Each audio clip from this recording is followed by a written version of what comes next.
Buenas tardes. ¿Qué tal, doctor? Buenas tardes. Buenas tardes, doctor. Bueno,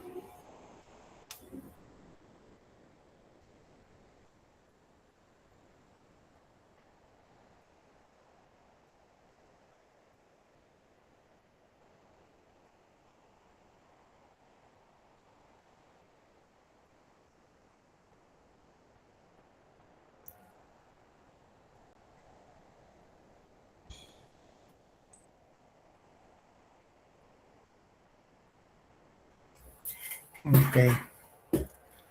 A ver, por favor, me dicen si se muestra la imagen. Se muestra, doctor. Sí se ve, cabezada.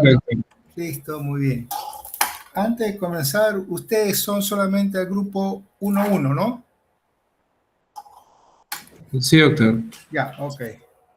Bien, entonces con ustedes comenzaremos. A ver. Bien. Ahora nos toca ver, perdón, un minuto, un segundo.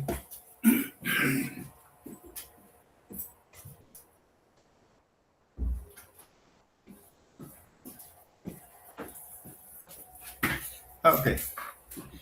Bueno, como usted, ahora nos toca ver acerca de todo lo que es patología del hígado y vías biliares. Entonces aquí vamos a ver todo este tipo de lesiones patológicas que observamos en esta área, ¿no? Y comenzaremos pues con ustedes, comenzaremos con la primera lámina, corresponde a la cirrosis hepática. Entonces la cirrosis hepática es una de las lesiones bastante frecuentes que se observan, ¿no? Y que eso ustedes durante su vía hospitalaria que van a hacer, van a tener la oportunidad de ver diferentes tipos de esta cirrosis, ¿no? Cirrosis hepática. La clasificación, bueno, esto depende también de la causa que haya provocado esta lesión. Esta cirrosis hepática, ¿no? Es resultado de un proceso inflamatorio continuo, ¿no? Que ha ocurrido en el hígado, ¿no? Entonces esto se produce pues porque constantemente el hígado soporta una serie de afecciones, ¿no? Crónicas, y que muchas veces estas afecciones crónicas se producen o se traducen en este tipo de lesión, una producción de fibrosis. Esto pues se da pues en el término de que durante este proceso inflamatorio crónico puede ocurrir una serie de lesiones o una serie de daños, ¿no? Como le dice acá, es una enfermedad crónica, degenerativa y por lo general irreversible, que constituye la culminación de un largo proceso que aboca finalmente a la formación de septos fibrosos y nódulos regenerativos. Esto pues, si ustedes saben, acá nosotros tenemos pues el lobulillo hepático, y esos lobulillos hepáticos tenemos acá con una vena centrolobulillar, las trabéculas, y esto tenemos en los espacios distales, son los espacios porta. Cuando ofrece estas lesiones, como le dije, son afectaciones constantes, ¿no? Y eso lo podemos adelantar, una de las causales, que puede ser a veces el alcohol, que es lo más frecuente, o también infecciones virales de hepatitis B o hepatitis C. Entonces eso queda un proceso inflamatorio constante, ¿no? Y todo depende también de la cantidad, en este caso, de alcohol que se ha ingerido. Y eso pues hace que en este proceso inflamatorio, ¿no? Entonces ahí vea un macrófago sobresalga. ¿Cuál es los macrófagos a nivel del hígado? Son las células Kupffer. Esta célula Kupffer comienza entonces, de repente en este proceso inflamatorio, comienza a llamar las citocinas, y esto hace pues que aparezcan los componentes inflamatorios ahí. En este proceso inflamatorio, bueno, en la mejoría, cuando hay un intento de mejoría, esto comienza, ¿qué cosa? A producirse fibrosis. Y este es el proceso, ¿no? Por eso es que aquí entonces comienza a fibrosarse todos estos espacios porta, que llegan a espacio porta, y va a dar lugar, ¿no?, a un osecto fibroso que va de espacio porta a espacio porta, y va a constituir como especie de una fibrosis, o sea, todo este lobulillo hepático, todo esto va a ser recubierto por tejido fibroso. A este recubrimiento de tejido fibroso es lo que se llama nódulo, ¿no? Nódulo hepático, que acá, por esta fibrosis, se llama nódulo regenerativo. Nódulo regenerativo, y eso es lo que va a caracterizar a esta fibrosis. Muy bien. Como le dije, dentro de toda esta etiología, muchas veces tenemos pues que el consumo de alcohol, ¿no? El consumo de alcohol es bastante frecuente, y eso es lo que va a dar lugar a la cirrosis hepática en la ENEC, o cirrosis alcohólica, o cirrosis etílica, que también le conocemos, ¿no? Entonces, todas estas son el alcohol. Luego tenemos también la hepatitis por virus, ¿no? Virus de la hepatitis B o virus de la hepatitis C, que también es bastante frecuente, ¿no? Entonces, también podemos tener el virus de la hepatitis D también. La hepatitis autoinmunes también puede dar lugar a esta cirrosis. La cirrosis, pues a veces cirrosis biliar primaria o cirrosis biliar secundaria, ¿no? Cirrosis metabólica también puede haber. Dentro de esta cirrosis metabólica, aquí, bueno, podemos mencionar de esto, pues, que podría encontrarse la hemocromatosis, ¿no?, primarias, ¿no? Entonces, y este hemocromatosis, ustedes ya saben que esto es una sobrecarga de hierro en el hígado, ¿no? Y es bastante frecuente. La enfermedad de Wilson también puede ocasionar este tipo de cirrosis. Claro que la enfermedad de Wilson es un poco menos frecuente, pero igual. Otro que también está y que no figura aquí en este cuadro, ¿qué cosa es la deficiencia de alfa-1 antitripsina, ¿no? También poco frecuente, pero en algunos casos se da. Entonces, todas estas lesiones, como pueden ver, cualquiera de estas puede ser causales, ¿no?, que son procesos inflamatorios crónicos con producción, ¿no?, de fibrosis y formación de los nódulos regenerativos. Esta cirrosis, muchas veces, cuando nosotros hablamos de esto, a veces clínicamente es un poco difícil detectar la clínica de esta cirrosis, ¿no? O sea, por eso que uno le ha llamado dentro de la presentación de esta cirrosis, ¿no? Entonces, son estas dos grandes fases, ¿no?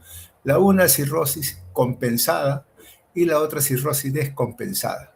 O sea, una es inespecífica, el cuadro clínico es inespecífico, y otra ya cuando el cuadro clínico ya comienza a presentarse en los estadios ya mucho más avanzados. Entonces, esto quiere decir que uno puede convivir, puede tener un cuadro cirrótico, una cirrosis, hepática, pero que la sintomatología va a pasar muy desapercibida, ¿no? No vamos a encontrar una sintomatología, digamos, ahí evidente que me haga. Entonces, por eso no presentan síntomas, debido a que el hígado aún tiene suficientes células saludables que pueden continuar con el funcionamiento del hígado. Además, que compensan los daños causados por el tejido cicatricial. Estas son entonces todos estos cuadros que puedan presentar en esta lesión.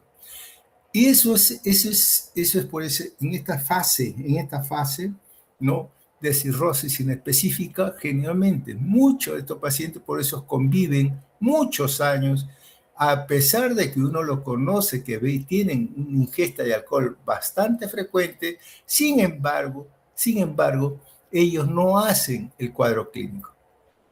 Pero, ¿cuándo comienzan a hacer? La otra es, a veces, ¿cuándo hacen este cuadro clínico? Cuando la cirrosis ya está bastante avanzada. Entonces, cuando la cirrosis está bastante avanzada, ahí es correcto. Muchas veces estos cirróticos avanzados, ¿no?, pueden debutar con algún tipo de alteraciones, ¿no? De repente con ascitis, ¿no?, con encefalopatía hepática, con hemorragia, ¿no?, con ictericia. hipertensión portal, insuficiencia hepatocelular. Entonces, esta cirrosis avanzada ya comienza a presentar este cuadro clínico. Puede ser, de repente acá, que esto podría ser descubierto de alguna manera, de repente por algunas molestias, ¿no? Y hacerse que haya, pues, en estos casos, haya pues,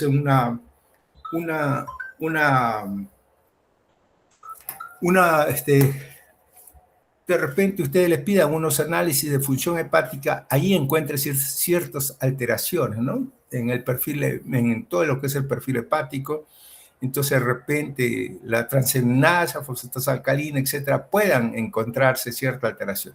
Solamente es una manera, ya. Si no, esto va a seguir y solamente ya cuando el hígado comienza a presentar muchas deficiencias y sus alteraciones funcionales van a estar disminuidas, recién entonces van a comenzar a dar estas cuadros clínicos, ¿no? Cuadros clínicos ya cuando ya está descompensado, cuando la gente ya no hay nada que hacer muchas veces. Entonces, y eso en los estadios más graves, finales, todavía ahí recién comienza a aparecer a veces la citis también, ¿no? Cálculo biliar, etcétera, una serie de alteraciones que se pueden dar. Nosotros podemos, a veces, esta cirrosis clínicamente, la cirrosis hepática, ¿no? Esto a veces, ya sea compensado o descompensada, este hígado en un inicio aumenta de tamaño. Aumenta de tamaño, o sea, hay una hepatomegalia. En las fases descompensadas hay una hepatomegalia. Y esta hepatomegalia luego comienza en las fases finales, cuando esta cirrosis, estos nódulos, cada vez que hay nódulos, hay muerte de los hepatocitos.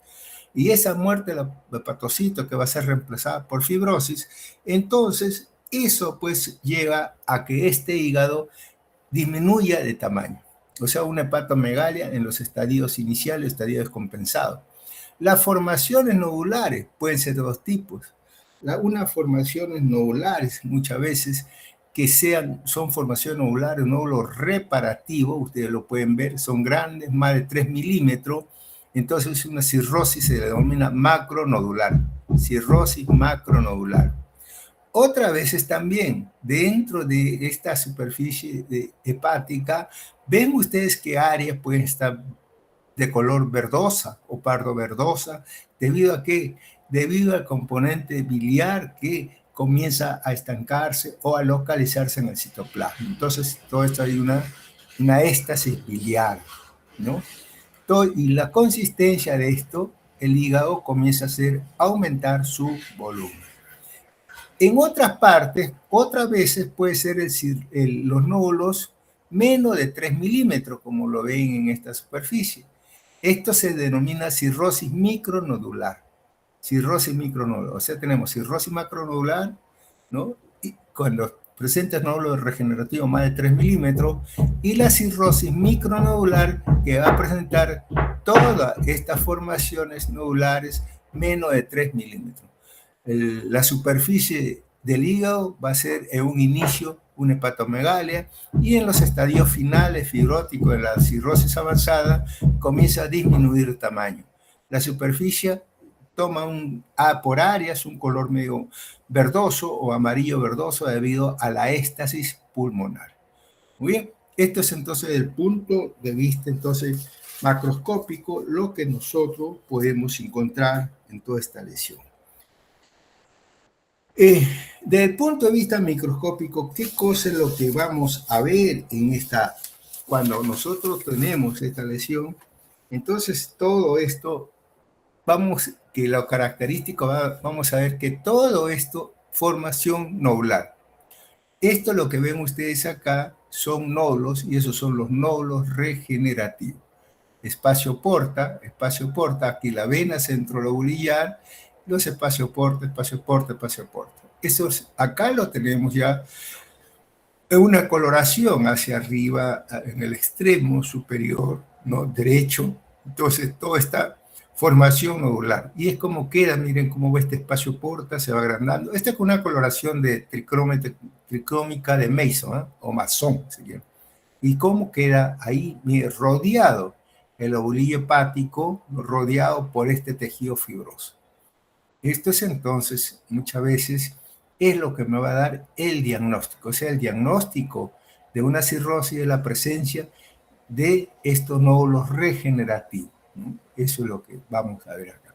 Muy bien, entonces tenemos ahí entonces la presencia de estos lobulillos hepáticos con fibrosis.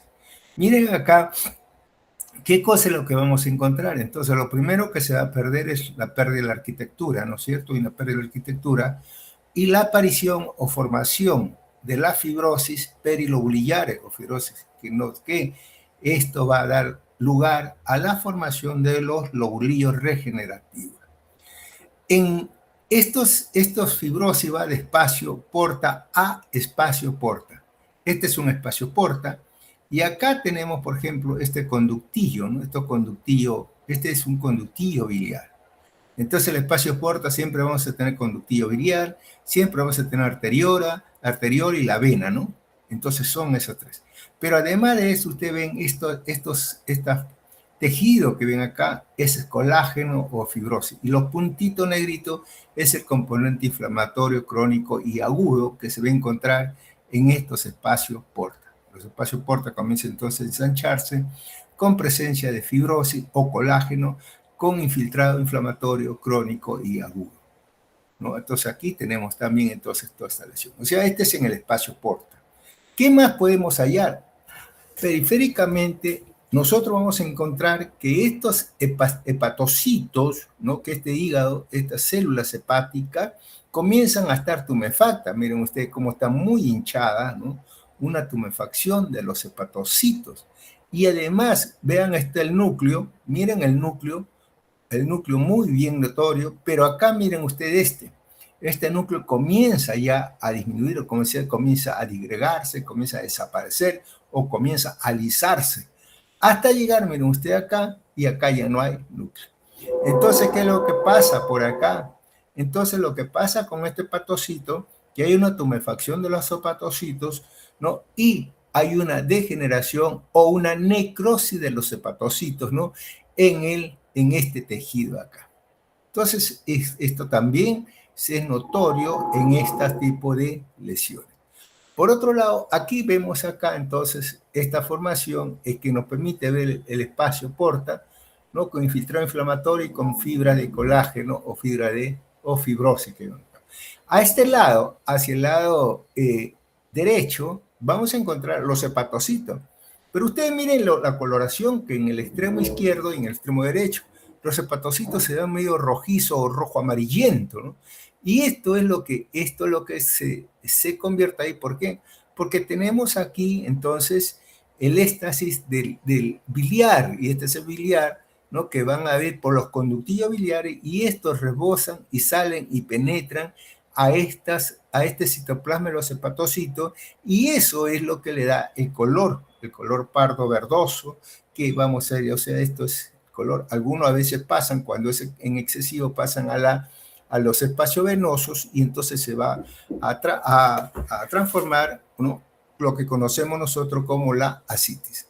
Este es un panorámico donde muy bonito se ve entonces esta formación nodular, ¿no? Son nódulos regenerativos constituidos por tejido fibroso que van de espacio porta a espacio porta, el cual cada espacio porta va a encontrar infiltrado inflamatorio, crónico agudo y colágeno o tejido fibroso. La cantidad de tejido fibroso depende, puede ir de mayor o menor cantidad, ¿no? Eso también depende también. Este es el espacio porta, vamos a encontrar nosotros qué cosa.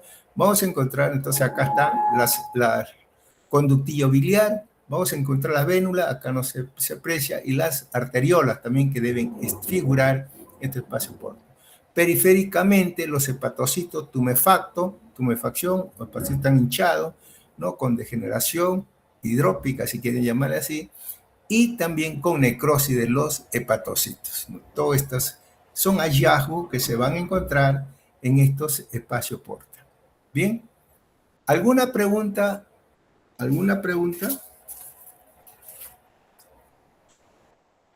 No hay preguntas. Muy bien, seguimos entonces con la otra patología, que corresponde al hepatocarcinoma. Bien, o el carcinoma hepatocelular, ¿no? El hepatocarcinoma o carcinoma hepatocelular es un cáncer del hígado, ¿no? A veces constituye entre todo esto entre el 80 y 90% de tumores hepáticos malignos, ¿no? Son primarios que van a dar en el hígado.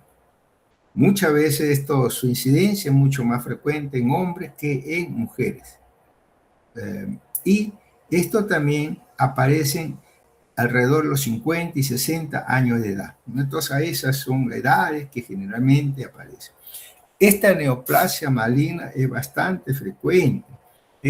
A veces también son casos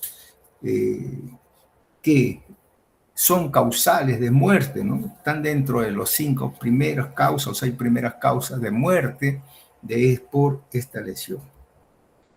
Esta generalmente, el 90% de los hepatocarcinomas están acompañados de una cirrosis hepática. Ojo, el 90%, alrededor del 90% de los casos están acompañados de una cirrosis hepática.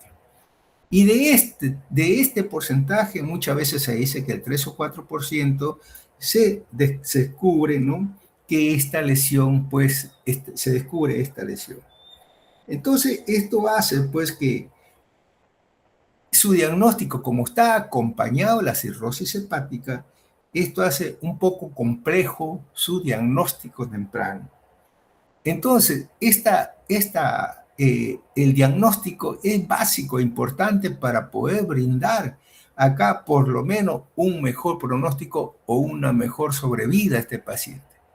Pero debido a que esto pues está encubierto por otro tipo de lesión y que está acompañado por estas mismas sintomatologías, entonces esta cirrosis, esta hepatocarcinoma siempre es diagnosticado en las fases tardías, cuando ya los casos están muy avanzados y cuando ya muy poco o nada casi queda por hacer, ¿no? Entonces, dentro de las causas, la causa de hepatocarcinomas, entonces, son aquellas que también pueden provocar la cirrosis hepática, ¿no? Entonces puede provocar la cirrosis hepática y dentro de esto nosotros tenemos igual, habíamos hablado ¿qué cosa? Habíamos hablado ya de el alcohol, habíamos hablado de la hemocromatosis, habíamos hablado de la hepatitis C, habíamos hablado de la hepatitis B también, ¿no? Entonces, toda esta lesión, además también de la aflatoxina, son honguitos también que pueden provocar y degeneración de esta lesión. Los esteroides anabólicos también se dice que pueden provocar este tipo de lesión, ¿no? Entonces, todos estos cuadros, todos estos componentes pueden provocar lesiones sucesivas, o sea, muy similar a las causales que son de lo que produce, pues, entonces, a la cirrosis hepática. Entonces, esto es muy importante cuando nosotros vamos a ver, ¿no? Entonces, porque a veces también muchas veces lo que uno tiene que hacerse y recomendaciones de ustedes que ya está en camino a la formación médica, entonces siempre hay que decirle a sus pacientes cualquier molestia que ustedes presenten hígado o cualquiera, si ustedes tienen antecedentes de ingesta de alcohol, ¿no? Entonces hay que evaluarlo o tamizar, hacer un tamizaje en estos pacientes y seguirlo y tratar de ver estas lesiones o descubrir estas lesiones en sus estadios, ¿no?, recientes, no estadio avanzado, ¿no? Entonces, esto es importante para estos pacientes, ¿no? Entonces, ¿por qué? Porque, como les repito, diagnosticar esto en la fase inicial es el problema. Pero la fase final ya no tiene ningún sentido, ¿no? Porque ya casi nada podemos ofrecerle a este tipo de pacientes. Entonces, en determinadas hepatopatías, a veces ahí podemos nosotros pedir o realizar un tamizaje a estos pacientes, ¿no? Y conociendo sobre todo, pues, muchas veces su historial que pueda presentar, ¿no? Entonces, eso lo hace también. en un problema de tipo diagnóstico. Ahora, clínicamente, habitualmente el hepatocarcinoma no presenta sintomatología, ¿no? Puesto que la mayoría de ellos se desarrolla en un hígado cirrótico. O sea, el paciente puede padecer de la sintomatología propio de la cirrosis. Es igual, entonces no puede ser.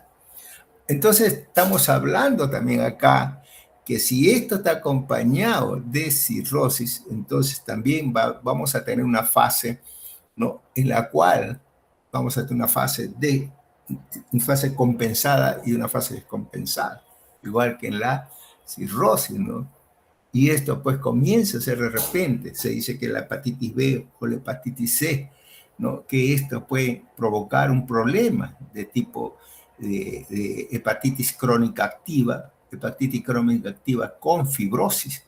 Y cada vez que hay, como le dije, esta hepatitis crónica activa con fibrosis, genera en el proceso reparativo de estos hepatocitos, se genera muerte de hepatocitos y aparición de tejido fibroso, de colágeno, y esto va aumentando. Por eso hay hepatitis crónica activa, hepatitis crónica con fibrosis. Esta fibrosis entonces puede ir en grado 1, 2, 3, 4, etcétera, hasta llegar a constituir entonces la cirrosis. Llega a constituir la cirrosis. Entonces toda esta fibrosis puede progresar causando todos estos nódulos regenerativos, ¿no? Y eso es lo que puede dar en estos tipos de lesión. Muy bien. Entonces de ahí, entonces esto si sigue avanzando, toda esta cirrosis, ¿cuál es el evento final de todo este proceso inflamatorio crónico? Es la aparición del cáncer. El cáncer hepatocelular es el evento final de todo este proceso inflamatorio que ha iniciado, de daño de los hepatocitos, de hepatitis crónica activa con fibrosis, de cirrosis, y termina ¿con qué? Termina con el cáncer de hígado. Claro que esto puede demorar años, pues, ¿no? Por eso que a veces, y diagnosticar a un paciente con cáncer de hígado es un poco complejo y un poco difícil, ¿no? Entonces, porque la idea es, y la función de ustedes como médicos, es cualquier alteración de esta función hepática debe dar lugar, o se debe por lo menos hacer un tamizaje de estos pacientes para encontrar alguna falla. Entonces basta con una, de repente, esto no se necesita de biopsia por si acaso, se necesita más de estudio ecográfico o un estudio de radiografía, tomografía o resonancia magnética para determinar la aparición de esta lesión. Pero ¿qué pasa? Acá sucede que van a pasar los años y entonces, como habíamos hablado, que esto está dentro de un cuadro de cirrosis, entonces, ¿cuándo va a aparecer los síntomas? Los síntomas van a aparecer en los estadios avanzados. O sea, aquí, cuando hay una descompensación, ¿no?, de todo este cuadro clínico, ahí recién comienza. ¿Y cómo se vamos a presentar esto? Se va a presentar entonces con una ascitis. Se va a presentar con ascitis, ¿no? A veces, muchas veces puede presentar cuadros de hemorragia, con varices, cuadro de encefalopatía o insuficiencia hepática, cuadro de ictericia, y ojo que la ictericia es muchas veces lo que se presenta ya en los estadios bastante avanzados y bastante degenerativos, ¿ya? Ok, muy bien. Entonces, esto pues es lo que vamos a ver en esta lesión. Además de eso, entonces, podría presentarse, además de esta descompensación, podría presentar una hipoglicemia, podría presentarse a veces también una eritrocitosis por secreción de la eritroproyectina, hipercalcemia también podría encontrarse como cuadro clínico, ¿no?, por secreción de proteínas relacionadas con la paratormona, porque esto pues deja de funcionar y comienza a presentarse una serie de alteraciones. Entonces, y eso pues de ahí entonces tenemos también, entonces, esto generalmente a veces debutan ya, y entonces en la forma más conocida que nosotros tenemos es lo que vamos a tener y lo que se muestra en esta lesión, ¿no? Cuadro descompensado con ascitis, hemorragia, encefalopatía hepática, ictericias, etc., ¿no? Entonces, todos estos son cuadros que van a generar todo este tipo de lesión. Muy bien, entonces aquí también tenemos ustedes, entonces el diagnóstico temprano es muy difícil, como le habíamos mencionado, ¿no? Y frecuentemente son evidentes solamente cuando existe algún tipo de degeneración. Y la otra curiosa, ¿no? Uno cuando se da cuenta y cuando dice que tiene cáncer, cuando ya la pérdida de peso, ¿no? Entonces, malestar general, pérdida de peso, etc. Pero las complicaciones no son la citis, hepatomegalia, progresión a una insuficiencia hepática también, ¿no? Entonces, todo esto es la lesión. Muy bien. Todo esto son entonces la sintomatología que en general comemos. El punto de vista a veces, muchas veces, cuando uno va a palpar, a veces depende de la localización de la lesión, ¿no? Si esta localización puede estar intraparenquimal o puede estar periparenquimal, ¿no? Entonces depende de todo esto. Muy bien. Esto es en cuanto entonces a esta lesión, a este cuadro clínico que va a presentar. Desde el punto de vista patogénico, desde el punto de vista entonces histológico, entonces también ustedes pueden ver esta imagen, mire ustedes, esta imagen, el parénquima hepático, ¿cómo es acá? Son formación de nodulitos, nodulitos, nodulitos, todo esto es cirrosis. Todo esto es una hepatitis, una cirrosis hepática. Y esta cirrosis hepática, miren ustedes en la parte inferior, cómo está localizada, una formación tumoral, ¿no? Esta formación tumoral a veces puede ser única o puede ser múltiples formaciones tumorales. Entonces puede ser única, entonces, o también puede ser una formación tumoral múltiple. Entonces aquí es lo que encontramos, son lesiones múltiples. Aquí miren ustedes estas zonas, ¿no? En color a veces pardo o pardo amarillento, con área de necrosis, ¿no? Todas estas son mal delimitadas. O puede ser como está acá, miren ustedes también, esta lesión tumoral múltiple, no tan solo una, dos, tres, cuatro, etcétera, son múltiples formaciones tumorales que aparecen en esta lesión. La superficie, como digo, es pardo o pardo verdosa, ¿no? Y con áreas de necrosis, toda esa área de necrosis, mal delimitada y con formaciones nodulares únicas o múltiples, ¿no? Que pueden comprometer gran parte del hígado, ¿no? Entonces, todo está desde el punto de vista macroscópico. Esta lesión, muchas veces, entonces, esta lesión, desde el punto de vista de la macroscopía, entonces, nosotros podríamos decir que es una masa única o nódulos múltiples, diseminados y de tamaño variable, ¿no? Entonces, aquí, como pueden ver, de crecimiento difuso, no encapsulado, ¿no? Muy bien. Todo esto es entonces desde el punto de vista macroscópico. Microscópicamente, entonces, ¿qué es lo que vamos a encontrar nosotros estructuralmente? Vamos a encontrar, miren ustedes acá, la acidofilia que hay. El patrón histológico puede variar. El patrón histológico puede variar en estos casos, ¿no? El patrón histológico, como dicen, muchas veces, entonces se puede dar, a veces, yo se lo voy a mencionar nomás, pero esto puede ser un patrón histológico, a veces puede ser trabecular. Las trabéculas son, por ejemplo, esta es la vena centrolobulillar y ustedes ven acá que esto normalmente sale como los hepatocitos se ponen en forma radiales, ¿no? Entonces, esas son los hepatocitos. Entonces, y todo eso son las trabéculas hepáticas. Estas trabéculas hepáticas se tienden a unir una o dos juntas a crecer. Entonces ahí es donde se llama pues este patrón trabecular, que puede haber patrón trabecular. Puede haber también un patrón glandular o pseudoglandular, o puede haber un patrón compacto, ¿no? Entonces eso es lo más característico que nosotros podemos encontrar en estos tipos de lesión. A veces los tumores tumorales se asemejan mucho a los hepatocitos normales, ¿no? Muchos se asemejan a esto, pero estos hepatocitos tumorales entonces tienden también a hacer y tomar entonces una acidofilia que vamos a encontrar. Miren ustedes acá es lo que le llamaba. Entonces miren este patrón medio sólido Este patrón acá, por ejemplo, pseudoglandular, ¿no? Son patrones pseudoglandulares, son bolitas, que da la impresión como si fuese un hepatocarcinoma, ¿no? Y la otra, que es a veces dentro de esta pueden encontrarse así unas trabeculitas, formaciones cilíndricas o hilerita de células, un patrón trabecular o patrón sol. Cualquiera de estos patrones puede ser, pero sí lo que da es, llama la atención, mira esta coloración del citoplasma y esta coloración de acá. Entonces acá tenemos una acidofilia. Entonces una proliferación de estas células, ¿no? Hepatocitos neoplásicos que pueden adoptar un patrón trabecular, un patrón sólido o pseudoglandular, con citoplasma acidófilo, o sea, un citoplasma rojito, ¿no?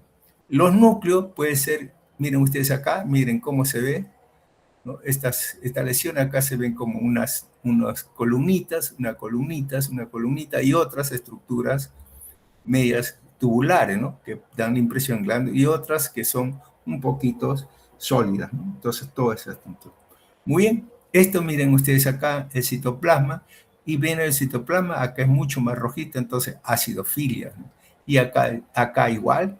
Entonces también es lo que veíamos entonces, entonces es una proliferación de células hepatocitos neoplásicos, pueden adoptar una forma trabecular, un patrón arquitectural trabecular, pseudoglandular o sólido. Hay el citoplasma acidófilo, o sea, más rojitos, ¿no? El núcleo es aumentado de tamaño, el núcleo, ¿no? Entonces hay una pérdida de hipercromático, son más negritos, relación núcleo-citoplasma, hipercromático, y también entonces podemos ver que acá pues son pleomorfismo nuclear. Todo esto me va a dar pues para decir que esto es un bien moderado pobremente diferenciado, mitosis, por ejemplo, ¿no? Entonces, todas estas lesiones que, por otro lado, miren ustedes esto, vamos a ver en la otra página, miren ustedes acá, entonces miren, toda esta zonita son el citoplasma, cómo está, entonces, también, qué contiene unos pigmentos de qué, son pues, todos estos contienen pues pigmento biliar, ¿no? Todas estas son la éstasis biliar que están y le dan esa coloración característica. Acá igual, mire todos los hepatocitos también cómo están con esa éstasis biliar. Entonces, esto corresponde pues a esta lesión, ¿no? Bien. Este es un panorámico donde podemos ver, mire usted ya en mayor dimensión, toda esta es la zona tumoral, todo esto es una zona tumoral, un citoplasma muy rojito que se van a ver ahí en esta lesión. Y miren ustedes acá esta formación, ¿no? Como si fuesen unos nódulos, acá igual, unos nódulos, entonces todo esto con un fondo cirrótico. ¿Dónde está esto? Igual también para ver, ¿no? Un patrón acidófilo de neoplasia maligna, ¿no? De los hepatocitos malignos, acá ya tenemos un patrón más sólido, ¿no? Con un citoplasma acidófilo, una hipercromasia nuclear también, miren ustedes acá, todo eso es presencia de mitosis también como se ve acá. Entonces todo esto pues está dentro de esta lesión neoplásica de los hepatocarcinomas. Si hay preguntas hasta ahí, pueden entonces formular nomás las preguntas y ya nosotros para poder aclararle cualquier cosa que quede o no quede o que no se entienda. Muy bien, la siguiente lámina corresponde a metástasis del adenocarcinoma metastásico a IVA. Bien, aquí por lo menos ya tenemos metástasis de adenocarcinoma a hígado o adenocarcinoma metastásico a hígado. ¿A qué se refiere? Se refiere a que un cáncer que se ha diseminado, un cáncer ya diseminado y que ha llegado al hígado, pero no es primario al hígado, sino corresponde a otro tipo de hígado. La metástasis hepática, entonces cuando nosotros hablamos, no es lo mismo que el cáncer que comienza en el hígado. Entonces, el cáncer que comienza en el hígado se llama un carcinoma hepatocelular. y lo que llegan de otro sitio es lo que se denomina una metástasis. La causa, cualquier cáncer puede diseminar al hígado, cualquiera, ¿no? Cualquier cáncer puede diseminar al hígado, pero lo más frecuente y lo que a veces estos cánceres tienen cierta predilección por el hígado. ¿Y quiénes son ellos? Muchas veces, si nosotros comenzamos a tomar, podemos decir, cáncer de mama, cáncer de esófago, cáncer pulmonar, cáncer colorectal, ¿no? Cáncer pancreático, cáncer gástrico. Entonces, y también otro cáncer que da bastante metástasis a hígado es el melanoma. Entonces, acuérdense la parte de torácica y vayan hacia abajo. Mama, 1, pulmón, 2, esófago, 3, gástrico, 4, colorectal, 5, páncreas, 6, ¿no? Entonces, y también tenemos nosotros el melanoma. Todos esos son que con mayor frecuencia está cáncer. El cáncer metastásico de hígado es un tumor, entonces, que procede de cualquier parte que no sea el hígado. Esta neoplasia metastásica, ¿no? Entonces, aquí tenemos muchas veces que, como le había dicho, estos tumores malignos que invaden al hígado, ¿no? Entonces, estos van a llegar y curiosamente infiltran y llegan al hígado. Esta generalmente también otra cosa, puede ser única o puede ser múltiple, miren ustedes. Puede ser múltiple, una formación es múltiple, invasión múltiple de este cáncer. Lo curioso es que habíamos visto nosotros que en el patocarcinoma era una formación neoplásica no encapsulada, sin embargo está bien delimitada.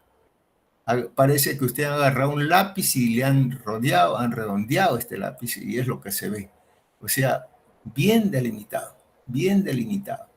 Entonces esto de aquí entonces nos permite ver que estas son varias formaciones neoplásicas bien delimitadas, ¿no? Única o múltiple.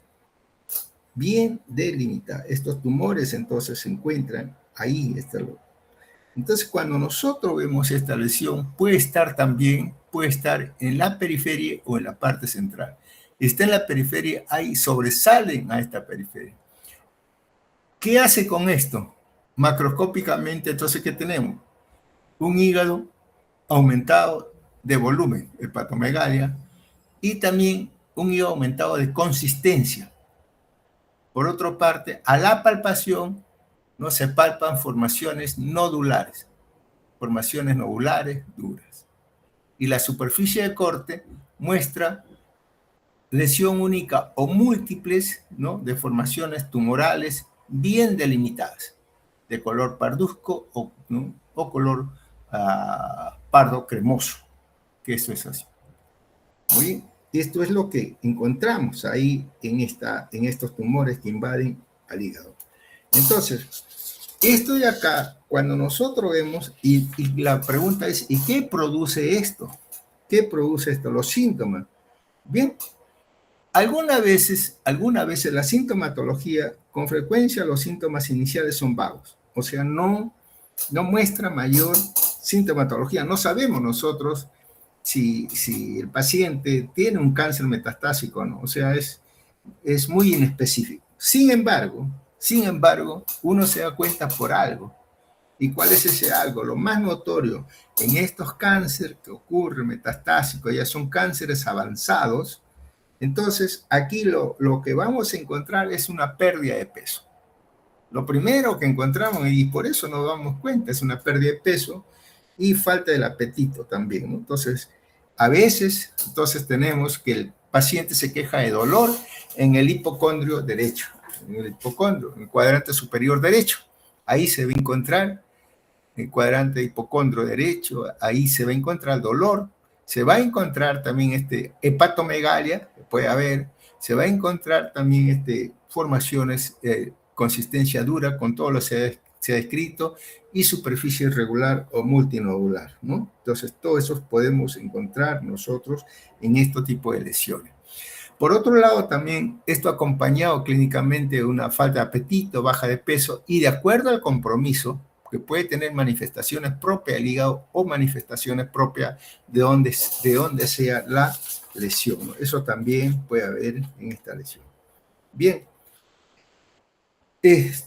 todo esto a veces lo único que tenemos que ver en la microscopía, como aquí ya nos dice ya que esto es un adenocarcinoma de hígado, adenocarcinoma metastásico. Entonces, entonces vemos aquí, por ejemplo, estas son estructuras glandulares, tubulares, todas ellas son estructuras tubulares, entonces son glándulas. Si hay una estructura tubular es un adenocarcinoma, ¿no? Entonces un adenocarcinoma de estructura glandular, adenocarcinoma.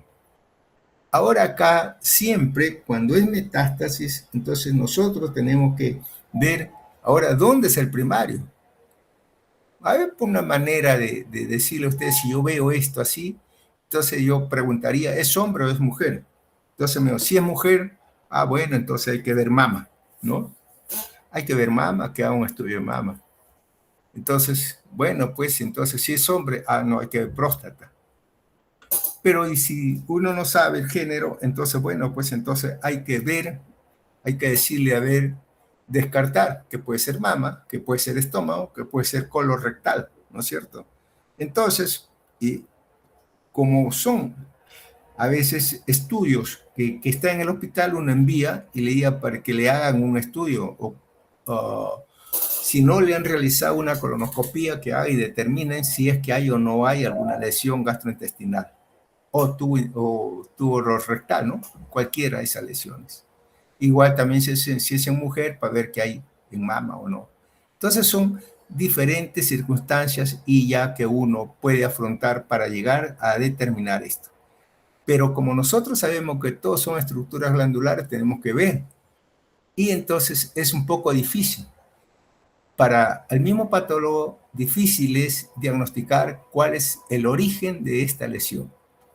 Para eso nosotros utilizamos pues los estudios de inmunistoquímica, diferentes estudios de inmunistoquímica, ya sea de si es mama, tinciones para ver y determinar si el fenotipo es mama, el fenotipo es estómago, el fenotipo es colon, el fenotipo es próstata, etcétera, ¿no? Entonces, tenemos que ver toda esta lesión. Por eso, es que la descripción de esto, entonces, ¿cómo sería esta descripción? Entonces, la descripción sería muy fácil, ¿no? Entonces, si yo veo que son estructuras tubulares, todas son estructuras tubulares, miren ustedes acá, entonces aquí, entonces, microscópicamente, ¿cómo se caracteriza esto? Por la proliferación de glándulas malignas, ¿no? Proliferación de glándulas malignas, ¿no? En el parénquima hepático, o que metastásicas, glándulas malignas, ¿no? Metastásicas en el parénquima hepático. De alto grado. ¿Por qué? Porque son ya un pleomorfismo nuclear marcado, algunas con sobreestratificación, etcétera, de alto grado. Ahora, como nosotros no sabemos, ustedes sí, entonces están en su poder decir que esto, ¿no? Para ver si es el origen, entonces estudio de inmunohistoquímica. Y entonces concluiríamos así, que esto no viene a ser sino una proliferación de estructura o de glándulas malignas, estructuras glandulares malignas, metastásicas a hígado, de alto grado de malignidad, ¿no? De alto grado. Punto. Se requiere estudio de inmunistoquímica para determinar el fenotipo o determinar el origen de la lesión. Entonces así deberían contestarlo ustedes, ¿no? Proliferación de estructuras glandulares malignas metastásicas a hígado, puntos de alto grado, y que se requieren de estudios de inmunistoquímica para determinar el fenotipo. Y con eso se concluye esta lesión. Entonces, ¿ven? Entonces aquí ya no nos complicamos la vida. Algunas veces podría ser que veamos esto, pero también es un poco difícil porque esto puede ser lago en mucina, entonces puede ser de colon o puede ser de estómago. Entonces esto no nos dice nada. De todas maneras tenemos que hacerle un estudio de inmunohistoquímica. Acá miren ustedes acá, esta glándula completamente es atípica, con focos e inclusive de necrosis. Muy bien, esto es entonces lo que correspondería pues a esta lesión. Bien, este es un panorámico donde nos va a mostrar parte acá entonces del hígado y parte de la formación tumoral metastásica. Son estructuras tubulares, estructuras glandulares, ¿no? Muy bien, eso correspondería entonces a esta lesión. Ok. La siguiente lámina corresponde al adenocarcinoma de la ampolla de Vater. Adenocarcinoma de la ampolla de Vater. Bien, entonces, el adenocarcinoma de la ampolla de Vater, ¿qué podríamos decir de esto?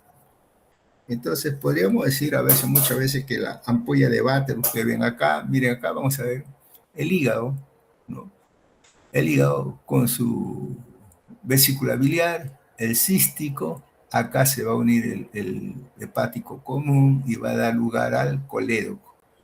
Este colédoco, ¿no?, va a vertir toda la bilis y acá se va a unir, este es el conducto pancreático, y va a dar lugar también a la unión de esto, y toda esta secreción de bilis, como la secreción del páncreas, sale a través de todo de toda esta papila duodenal, ¿no?, de la ampolla de Vater, esta ampolla de Vater. Acá tiene un esfínter de Vater, y esto pues, cuando nosotros nos alimentamos, este esfínter se va a abrir y permitir que toda esta secreción comience a salir y dar lugar pues a la ayuda, ¿no?, del bolo alimenticio. Entonces, para poder nosotros tener uso o hacer uso de toda esta sustancia alimenticia, ¿no?, que hemos ingerido. Todo esto se va a dar, entonces, la ampolla de Vater, entonces dijimos que es aquí esta es una área bastante compleja, un área anatómica compleja, que representa entonces la unión, esta unión de un tipo de mucosa o de tipo duodenal, que es un tipo digestivo, y además pancreático biliar. Entonces, tejido del páncreas, tejido de bilis, tejido, del colédoco, ¿no? Y acá tenemos el tejido duodenal. Toda esta unión, todo esto da lugar pues a esta ampolla de Vater. Entonces, y esto es aquí donde se produce este tipo de lesión, ¿no? Entonces, y esto acá, esto puede ocasionarse cierto tipo de patología, ¿no? Aquí muchas veces esto da lugar, ¿no?, a una serie de neoplasias que pueden ser malignas o pueden ser benignas. A veces pueden ser primarias o también pueden ser secundarias, ¿no? Entonces, puede corresponder a una neoplasia de repente, ¿no?, que corresponde a la pared del duodeno, o que de repente pueda corresponder a la cabeza de páncreas, o de repente al conducto biliar, al conducto pancreático o al conducto biliar. Entonces, estas son las ocasiones, eso pueden dar una neoplasia. O puede ser también que pueda estar originándose acá una lesión maligna como el adenoma, que puede dar también este tipo de lesión. Entonces, esto nos permite a nosotros distinguir de estos dos tipos de tumores, ¿no? Los tumores tipo intestinal, que se va a originar por esta mucosa duodenal. Y los tumores tipo pancreático biliar, lo que es el páncreas biliar. ¿Por qué se le llama pancreático biliar? Porque desde el punto de vista embriogénico va a tener la misma reacción inmunológica y origen de esta lesión. Por eso se le llama pancreático biliar, ¿no? Entonces, y esto es importante también, porque esto ya nos va a permitir qué tipo de cáncer es toda esta lesión. A todo esto se le llama pues el ampuloma, un tumor de la ampolla de Vater, ¿no? Todo esto es lo que se conoce a esta lesión. Muy bien, esta lesión o el adenocarcinoma ampular a veces pueden estar reconocidos algunos de ellos, ¿no? Carcinoma pueden ser periampulares de repente, un carcinoma periampular, está en debate. Un carcinoma puede ser periampular, que son masas exofíticas que surgen de la superficie, no toda esta superficie, de la ampolla de Vater. Los carcinomas intraampulares, o sea, también dentro de la ampolla, son neoplasias tubulares, ¿no? Intraampulares, también puede ser. Carcinomas ductales ampulares que surgen de las porciones distales de los conductos biliares, ¿no? Todas estas cosas. Y también dentro de la papila de Vater. Todas estas cuestiones. Y los carcinomas ampulares no, o sea, aquellos carcinomas en los cuales no sabemos con exactitud de dónde se va a originar. Estos carcinomas ampulares no son tumores, de repente son úlceronodulares, ¿no? Ubicados en la papila de Vater y que no muestran características específicas, no muestran acá de las 3 categorías que puede haber, que pueden ser todas estas que puede ser acá digestiva o pancreático biliar. Entonces son estas lesiones que pueden encontrarse aquí en esta lesión. Bien, entonces todo esto, pues, estas lesiones, hay algunas veces son lesiones precursoras que pueden también dar lugar a estos tipos de lesiones, ¿no? Estas lesiones precursoras que vamos a tener, ¿qué cosas son? Son los adenomas, generalmente adenomas tipo intestinal, que puede dar lugar a esta lesión, ¿no? Entonces, o puede dar también lugar a todas estas lesiones, ¿no? Entonces, y que esto sí requiere muchas veces de una serie de estudios para llegar a cabo. Estas lesiones, ¿no? La característica clínica es raro, a veces, esto muchas veces se presentan el 0,2% de los cánceres gastrointestinales y el 6 a 9% de la neoplasia maligna periampular.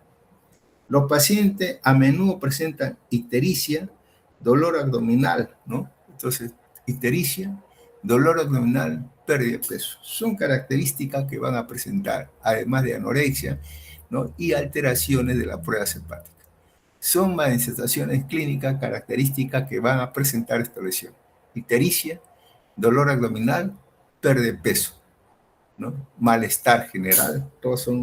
Estas son la mejor manera de confirmar que un tumor es un carcinoma ampular es mediante la evaluación macroscópica cuidadosa que debe hacerse, pues, entonces, ¿dónde? El gastro, ¿no? Entonces llega aquí y él es el que va a determinar este tipo de lesión. Aquí puede buscar en la lesión, entonces puede ser la lesión precursora, ¿no? Entonces puede ser, por ejemplo, acá una imagen operatoria muestra una tumoración elevada de la ampolla. Entonces esta lesión puede ser ahí eritematosa y eso es lo que puede dar origen ahí. Entonces, o de repente puede encontrarse este tipo de lesión, una lesión elevada, ulcerada, hemorrágica, ¿no? Entonces, y que esto debe biopsiarse y determinar si corresponde a no o no corresponde a una lesión. Entonces, la macroscopía depende de la región afectada. Muchas veces puede ser un adenocarcinoma periampular, entonces una masa exofítica, ¿no? Es lo que se va a encontrar acá, una masa exofítica, ¿no? O de crecimiento vegetante alrededor de la ampolla, ¿no? Y esto puede ser, el tamaño puede ser variable, puede ser unos cuantos milímetros y llegar a centímetros, con áreas congestivas, hemorrágicas y algunas veces también ulceradas, ¿no? Entonces, es lo que a veces pueden, generalmente es lo que vemos en este tipo de lesión en este lado. Desde el punto de vista, entonces, histológico, aquí, entonces, para que quede acá en esta lesión, para que quede más claro, entonces, aquí entonces ya hemos visto, pues, esta lesión ligeramente elevada, ¿no? Engrosada, congestiva y hemorrágica, y algunas veces ulcerada. Desde el punto de vista microscópico, como le decía, acá tenemos la lesión, tenemos que, aquí es un ejemplo para decirle a ustedes los dos tipos de cánceres que hay. A veces uno puede pensar y decir, ya hemos visto la semana pasada adenocarcinoma de colon, ¿no es cierto? Y también hemos visto un adenocarcinoma gástrico. Habíamos hablado de que el adenocarcinoma de colon podía iniciarse de un adenoma tubular, un adenoma, o sea, una lesión elevada de colon. Y esos adenomas que podían ser tubulares, puede ser velloso o túbulo velloso. Y que la característica de esta lesión es esta, miren ustedes, este es de colon. Entonces son formaciones vellosas o formaciones tubulares, constituidas por todas estas estructuras tubulares, por células neoplásicas, ¿no? Con núcleos grandes, con pseudoestratificación, con atipia marcada y que compromete todo el espesor o todo el grosor de la glándula. Eso es lo que normalmente nosotros, si vemos esta característica, entonces decimos que esto es un carcinoma ampular, ¿no? De tipo intestinal. Entonces esto ha comprometido el duodeno. Pero podría ser que no constituya el duodeno, solamente que si yo no veo estas características, entonces solamente quedaría otro tipo de células, ¿no? Estas son la parte del duodeno, y acá miren ustedes una formación tubular, una sola hilera de células que tiene acá. Entonces esto ya no es intestinal, sino es adenocarcinoma pancreático biliar. Muy bien. Esta entonces, la mayoría son formaciones de glándulas, o sea, es un adenocarcinoma tubular. Acá ustedes pueden ver, esta es la parte superficial, infiltrado, inflamatorio, crónico y agudo, y acá ya se ve una estructurita tubular, una estructura tubular, ¿no? Entonces, todo esto es casi, miren qué lindo que se ve acá, son estructuras tubulares. Se dice que el 60% de los fenotipos intestinales o biliares muestran este tipo. Algunas veces puede ser mixto, ¿no? Pero acá lo que vemos más que esto, más pancreático biliar. Esto es tipo, puede ser tipo intestinal o puede ser tipo pancreático biliar, donde las células son cuboides, miren ustedes las células media cuboides, ¿no? Con pleomorfismo, y que forman todas estas estructuras glandulares. Un estroma, miren todo este estroma de aspecto desmoplásico, ¿no? Un estroma de aspecto neoplásico. Desmoplásico acá, miren todo este estroma, y acá están estas celulitas, ¿no? Que muestran, como le digo, un aspecto medio cuboidales, con pleomorfismo nuclear, con nucleolos prominentes, ¿no? Con nucleolos prominentes. Y no vemos esa pseudoestratificación que hay en los adenocarcinomas de tipo intestinal. Y todo esto, pues, es un estroma de aspecto mixoide. Este es un panorámico donde podemos ver todo este tipo de lesión. Entonces, esto pues corresponde pues a lo que nosotros vemos como un adenocarcinoma, ¿no? Pancreático biliar. Miren ustedes acá, son formaciones tubulares, como les estaba diciendo, corticulares, formaciones tubulares o glandulares,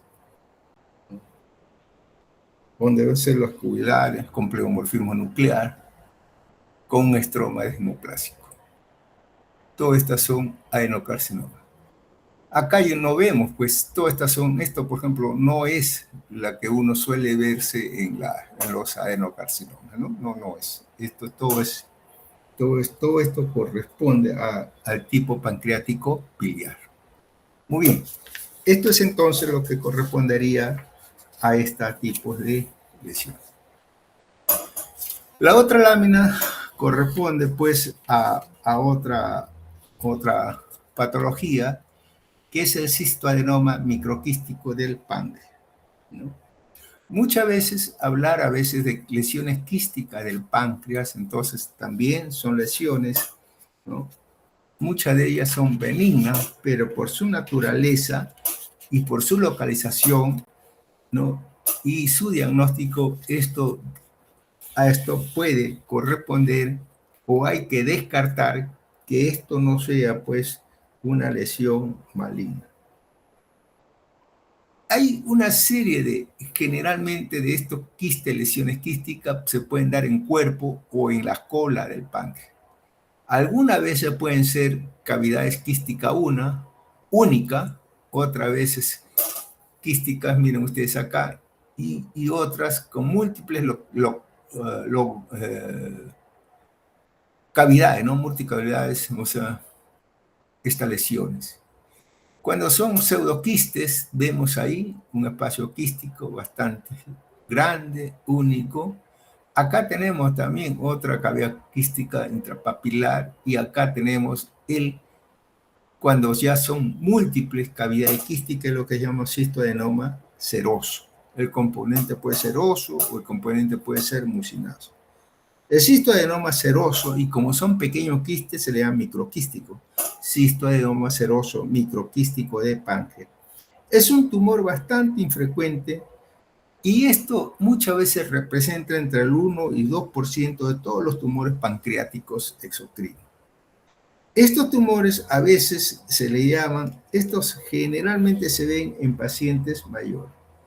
En pacientes mayores a veces esto abarca de los 50 a 60 años de edad. Algunas veces, curiosamente, le llaman como el tumor de la abuela. El tumor de la abuela es más frecuente también en mujeres y esto pues son propios de estas pacientes de edad. El pronóstico es bueno, simplemente a veces hay que determinarlo nada más y ver qué cosa es lo que, y con su constitución de esta lesión. Esta lesión, cuando uno la ve, puede ser una lesión, como le digo, única. Entonces, una lesión que puede medir unos pocos centímetros, ¿no? Y esta lesión es de borde delimitado, y que un color medio cremoso, de consistencia, ¿no?, elástica, y que la superficie de corte se observó múltiples cavidades quísticas de diferentes tamaños, ¿no?, serosa. Ahora, esta de acá presentaba también áreas cicatriciales o áreas fibrosas y curiosamente estas áreas fibrosas se extendían a cada uno de estos espacios, extendía y rodeaba a cada uno de estos espacios quísticos. Ese es lo característico de esta lesión. Entonces, una lesión con múltiples cavidades quísticas, consistencia elástica, ¿no? La superficie media blanquecina o blanco grisácea, con presencia de múltiples cavidades quísticas y con áreas cicatriciales o áreas fibrosas que rodean a cada uno de los espacios quísticos. Bien, esto desde el punto de vista histológico es lo que vemos acá. Acá todo lo que ven hacia su lado derecho corresponde a todos los acinos pancreáticos. Son esto, ojo por si acaso, eso son estructuras venosas, no son estructuras quísticas. Y todo esto de acá, este tejido fibroso, miren ustedes, tejido fibroso, y acá estos ya comienzan a presentar estos espacios dilatados, espacios quísticos. Entonces, multiloculado. Y este es otro espacio. Todo este espacio también es un espacio quístico multiloculado, ¿no? Entonces, estos espacios. Muy bien. Acá lo vemos también. Entonces, vemos acá, miren ustedes, todos estos espacios. Este es el estroma. Este es el infiltrado inflamatorio. Estas bolitas que están acá. Y estos son los quistes, ¿no? Estos son los espacios quísticos. Entonces, y curiosamente ustedes van a ver solamente una hilerita de células, ¿no? Una hilerita de células cúbicas con núcleo bien localizado, ¿no? Y todo este espacio quístico rodeado por un tejido fibroso. Otro que están dilatado, espacio dilatado, donde estas células cúbicas se vuelven medias aplanaditas, ¿no? Espacio dilatado, donde hay esta lesión. Miren ustedes acá. Entonces, ¿qué vemos acá? Entonces, acá ya podríamos decir que corresponde a todo esto, es una lesión multiloculada. Lesión multiloculada. Toda esta lesión son múltiples, o sea, múltiples formaciones quísticas loculadas, ¿no? Toda esta lesión. Estos quistes, todo esto presentan una pared delgada, recubierta por células cúbicas con núcleo redondo central. Ajá, miren ustedes aquí, pues, toda esta lesión, ¿no? El septo es fibroso, miren ustedes acá, todo este es el espacio, todo este espacio quístico cubierto por un septo fibroso, ¿no? O con aspecto desmoplásico de repente. Ahora, esto de aquí no se observa atipia celular. Vamos a verlo acá. Esto, entonces, otra vez le digo, esto está rodeado por un epitelio cúbico y en los espacios más dilatados, epitelio aplanado. Acá está muy lindo, entonces acá sí ya podemos decir, entonces, que estas formaciones multiloculadas, ¿no? O pequeños quistes, y estos quistes, pues, entonces, tapizado por unas células, una hilera de células de núcleo redondo central, las células cúbicas. Que todas estas, que todo esto, miren ustedes acá, va a estar separado por un tejido fibroso, separado por un sectón fibroso o tejido fibroso. Todo esto de acá, ¿está bien? Ahora, estas células, todas estas células que vemos acá, miren ustedes, definen pues toda esta lesión. Ahora, estos núcleos también citoplasma, ¿no? Un aspecto desmoplásico que vamos a encontrar en ellos. Toda esta lesión es benigna, no vamos a encontrar ningún tipo de atipia celular en esta lesión. Todo es benigno. Salvo, acá se ve muy lindo esto también, cómo el tejido fibroso separa cada uno de los espacios quísticos característicos. Estos espacios quísticos revestidos por un epitelio cúbico de núcleo redondo central, rodeado por un tejido fibroso. ¿No? Todo esto entonces no se observa atipia nuclear, ¿no? Todo esto es una lesión benigna. Y toda esta es la lesión, estos son los acinos pancreáticos. Muy bien, esto entonces correspondería pues a estos tipos de lesión. Ahora vamos a ver la otra lesión, que es la colangitis. Igual muy similar también, estas lesiones también la tenemos muy similar a la que hemos visto anteriormente, ¿no? Muy similar a esta. También tenemos el hígado, el conducto hepático común, conducto hepático derecho, izquierdo, hepático común. Aquí tenemos el vesículo biliar, tenemos el cístico, se une hepático común con el cístico para formar el conducto biliar o colédoco. Este colédoco pues comienza a verter toda la secreción biliar hacia la ampolla de Vater, y aquí tenemos el esfínter de Oddi que se va a abrir cada vez que se requiera eliminar toda esta sustancia biliar. Por otro lado tenemos el páncreas, igual también, el conducto pancreático, y que igual va a eliminar todo este producto pancreático hacia el esfínter de Oddi también. Entonces aquí tenemos la papila, aquí tenemos toda la lesión del duodeno. Bien, todo esto es lo normal que ocurre acá. Entonces, ¿qué es lo que puede dar acá? Entonces, cuando uno tiene esta lesión, entonces puede haber que haya una infección de este componente biliar en su eliminación. Entonces, eso es una infección, ¿no? Muchas veces que puede determinar, ¿no? Puede determinar ciertos tipos de lesión, ¿no? E inclusive cuando no son tratadas del momento, puede originar complicaciones. Dentro de los factores etiológicos, si nosotros vemos, dentro de los factores etiológicos que nosotros vemos acá, miren ustedes, está la obstrucción de este cuadro, el cuadro obstructivo. Y este cuadro obstructivo es lo que va a producir que no permita la salida de este conducto biliar. O sea, la litiasis es la principal, ¿no? Es el principal causal de esta colangitis, la litiasis. Pero también puede ser un factor externo, ¿no? Puede ser un adenoma o puede ser una neoplasia, cualquiera que pueda obstruir externamente al esfínter de Oddi. Cualquiera, eso puede ser. Vamos a ver la lámina anterior para que ustedes vean. Mire, la etiopatogenia, entonces, litiasis de colédoco, la estenosis, cualquiera que sea también que pueda producir. Un cáncer de la cabeza de páncreas puede producir también una colangitis. El proceso diagnóstico también, o sea, esas ecografías, ¿no? El CEPRE también puede ocasionar esto. Entonces, esta de aquí normalmente, miren ustedes acá, normalmente todo este conducto biliar, todo esto tiene una vía, una condición normal que para su funcionamiento esto llega, la bilis, y entonces ante grado, ¿no? Entonces, ante grado, entonces esta tiene una vía, ¿cómo va a ir? Sale y se dirige por el conducto biliar hasta este duodeno.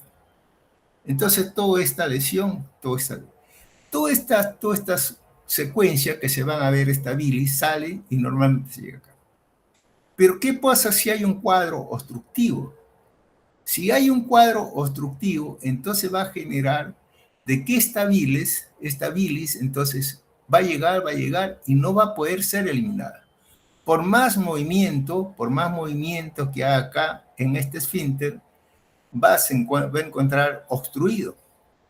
Y esta obstrucción, ¿qué ocasiona? Ocasiona, pues si esto viene, la bilis viene en un sentido, ¿no? Para ser eliminado, y al ser obstruido, esto se va a dilatar, se va a hinchar, y esta bilis, entonces se va a estancar. Y como esto viene, entonces al estancamiento comienza a regresionar, o sea, comienza una vía retrógrada, comienza a subir toda esta bilis. En este sentido, aquí vamos a encontrar nosotros componentes infecciosos, ¿no? Gérmenes, y esto puede dar lugar a que esto pase y da lugar aquí a una infección de toda esta bilis. Normalmente la bilis tiene componentes que hacen que esterilice toda esta lesión, todo este componente biliar, ¿no? Pero ahí es donde comienza. Entonces, esto comienza a dilatarse, a congestionarse y comienza a aparecer toda esta lesión. Aquí tenemos igual también, ¿no? A nivel del colédoco, estos calculitos que son encontrados. Esto de aquí, en realidad, cuando comienza a aparecer este tipo de lesión, deberían ser de una vez diagnosticados, ¿no? Pero a veces el componente que esto es para su diagnóstico es un poco tardío o a veces no es bien diagnosticado y entonces esto puede llegar a un paciente que entonces ya un poquito avanzado o con complicaciones. Bien, entonces aquí se presenta condición específica con aumento de la presión por obstrucción de la vía biliar y acá hay una colonización de bacterias. Su severidad va desde casos leves hasta casos muy graves. ¿Y qué cosa es lo que presenta este paciente? ¿Qué cosa es lo que vamos a encontrar? Vamos a encontrar una triada de Charcot. ¿Y esto qué cosa va a encontrar? Ictericia, porque todo eso se va a infectar. El paciente clínicamente presenta ictericia, fiebre y dolor abdominal, sobre todo en hipocondrio derecho. Ictericia, fiebre y dolor abdominal o dolor en hipocondrio derecho es lo que nosotros conocemos como la triada de Charcot. La triada de Charcot. Y esto es diagnóstico de colangitis aguda. Esto es, ¿no? Diagnóstico de colangitis aguda. Entonces tenemos estos 3 puntos. Clínicamente, entonces, ictericia, fiebre, dolor abdominal. Esto triada de Charcot. Pero algunas veces este funcionamiento retrógrado hace que haya una afección, ya no tan solo extrahepática, sino también intrahepática, una afección dentro del hígado, intrahepática, y esto puede traer consigo ¿a qué cosa? Puede traer consigo una alteración de la función hepática. Agregado entonces a esta ictericia, a esta fiebre y dolor abdominal, puede agregarse hipotensión y confusión mental. Hipotensión, confusión mental, y esto, triada de Charcot, se convierte en una pentada de Reynolds. Pentada de Reynolds. Estas son las características clínicas que puede presentar, ¿no? Y esto, por supuestamente, pues, en la colangitis, pues, esto puede dar lugar, este cuadro obstructivo, a una lesión, no tan solo acá, sino una lesión también a nivel pancreático, y esta lesión a nivel pancreático puede provocar una pancreatitis aguda, ¿no? Y eso hace pues que la lesión ya se agrave para este tipo de paciente. Bien. Entonces nosotros vemos ahí que esta paciente, ¿qué cosa es lo que vamos a tener? Miren ustedes acá, todo es el conducto, ¿no? La luz y la pared del colédoco, es lo que vamos a encontrar acá. Y lo que nos va a llamar la atención acá, todo ese componente de la superficie que va a estar un poco erosivo. Y este de aquí, miren acá, ¿y qué cosa es esto? Neutrófilos. Neutrófilos dentro del lumen biliar o también intralobular, dentro de la pared. Gran cantidad de neutrófilos dentro de la pared, Esto rojito es necrosis fibrinuda, infiltrado inflamatorio leucocitario en la pared ductal, ¿no? Acá lo tenemos, infiltrado inflamatorio leucocitario en la pared ductal. Y en la luz ductal, aquí tenemos un exudado inflamatorio. En la luz, aquí tenemos un exudado inflamatorio, ¿no? Neutrófilo dentro de la luz, ¿no? Todo este es un exudado inflamatorio en la luz y este es un infiltrado en la pared ductal. Todo esto va a producir este es un epitelio erosivo por el daño que se ha causado. Todo esto no es que sea tipia, sino es cuadro reactivo que se va a encontrar debido a estos componentes inflamatorios de la pared ductal, ¿no? Esta es la pared y este es el epitelio superficial del colédoco, esta es la luz y aquí es donde vamos a ver, ¿no?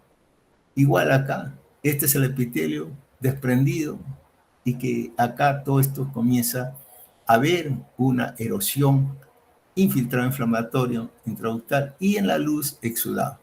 Acá está la luz, exudado inflamatorio, leucocitario, ¿no? Entonces, eso. Acá, esta es una foto muy linda, la que hemos visto acá. Miren ustedes acá toda la luz del conducto del colédoco. Esta es la pared, este es el epitelio, esta es la luz, y miren ustedes acá, todas estas componentes acidófilos son un exudado, o sea, la pus, en otras palabras. Es la pus que está dentro del colédoco. Esto de acá, el epitelio, miren ustedes, este epitelio acá como ya se ha destruido, se ha dañado, y acá este polimorfo nuclear ya está a nivel de la pared. Infiltrado inflamatorio de la pared del conducto biliar del colédoco, con daño del epitelio, daño y erosión del epitelio superficial, y a nivel del lumen, de la luz, ¿no?, del colédoco, es un exudado inflamatorio leucocitario o exudado inflamatorio agudo. Lo vemos entonces acá a mayor aumento para que vean, mire ustedes, todo el daño que se ha producido, la destrucción de todo este epitelio, aquí está destruido. Comienza ya a dañar la pared y también este exudado acá. Este exudado puede provocar una serie de problemas, provocar entrar a vasos sanguíneos. Por ejemplo, acá hay un vasito, entra este vaso sanguíneo y puede producir un émbolo, ¿no? Un trombocéptico, si quieren llamarle. Igual también, miren acá. Todo esto es el exudado inflamatorio agudo. Bien, esto pues entonces con eso concluimos nosotros esta sesión, ¿no? Y con eso también estamos ya al día con toda esta lesión. ¿Alguna pregunta? ¿Alguna pregunta?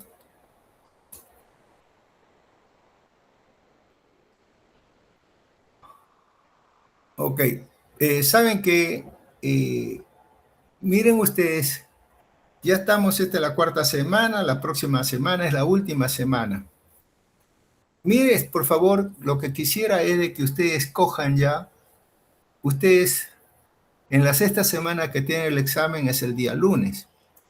Si ustedes quieren darlo el día lunes, entonces lo daremos el día lunes a su hora. Y si no, podemos postergarlo a otro día. A mí me parece que eso ustedes no deberían darlo, estudiar solamente para su examen teórico y el examen práctico lo postergaremos para el día miércoles y ahí podemos juntar con todos los grupos, como siempre se ha hecho, y darle un examen global y total para todos ustedes. Su delegado, a ver, les sugiero que pongan ustedes a consideración de lo que le estoy mencionando y decirme, y sobre todo, para que acepten para poder escoger o solicitar el salón, ¿ya? Tenemos que solicitar el salón para que puedan darnos, ¿no? Y nosotros poner la fecha y que nos den, porque es una semana de exámenes y esa semana de exámenes a veces está un poquito difícil y complejo, ¿no? Que nos den salones de inmediato. Hay que pedirlo con una semana de anticipación. Así que por favor, el día lunes de frente ya para solicitar el salón de clases y pónganse de acuerdo también si es que lo quieren dar, cambiar de fecha o es el mismo día lunes que quieran dar ustedes el examen. Ya depende de ustedes. ¿Preguntas? ¿Ninguna? Ok. Entonces, si no hay preguntas, entonces yo creo que puedo dar por concluido esta práctica. ¿Está bien? Entonces, con todo esto, entonces ya me despido de ustedes. Buenas tardes. Ya será para la próxima semana.